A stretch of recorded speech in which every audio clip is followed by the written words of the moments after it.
আমাদের বাড়িতে যা দু চারটে গাছ আছে, সকালবেলা সেই গাছগুলোর কাছে একবার করে না গেলে আমার মনটা ভালো লাগে না। আজকেও সকালে লেবু গাছের কাছে গিয়ে দেখি কি সুন্দর লেবু ফুলের গন্ধ। তারপরে খুঁজে পেতে দেখি একখানা মোটে লেবু ফুল ফুটেছে, আর তাতেই গন্ধে মাত করে দিচ্ছে। আর আম গাছটার এই ডালটাকে কেটে দেওয়া হয়েছিল, কেননা এই ডালটা ঘরের মধ্যে চলে আসছিলো।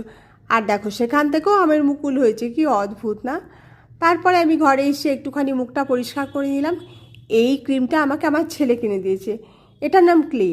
জীবনে কোনোদিন আমি এইসব দামি দামি ক্রিম মাখিনি, এখন ছেলের পাল্লায় পরে এইসবও মাখতে হচ্ছে। যাই হোক, এটা দিয়ে একটু মুখটা পরিষ্কার করে নিলাম, না ভালোই হলো। তারপরে বেরিয়ে পড়লাম অফিসে। সারাদিন অফিস করার পরে বাড়ি ফেরার পথে দেখলাম শিব পুজোর মেলায় জিলিপি বিক্রি হচ্ছে, গরম গরম জিলিপি নিয়ে চলে এলাম। জিলিপি খেয়ে নিয়ে এবার আমি রান্না বসিয়ে দেবো। আজকে আমাকেই রান্না করতে হবে, ঝর্ণা আসবে না। আর ঝর্ণা না এলেই তো আমি খিচুড়ি রান্না করে ফেলি। খিচুড়ি তার সঙ্গে কুলের আচার। কুলটা কদিন ধরে এনে রাখা আছে, শুকিয়েওছি। আজকে একটুখানি গুড় দিয়ে করেই ফেললাম, বেশি গুড় দিইনি। বেশি গুড় দিলে কুলের কুলত্ব মানে কুলের জাত কুল মান সব চলে যায়, তাই একটু টক টক আচার করলাম।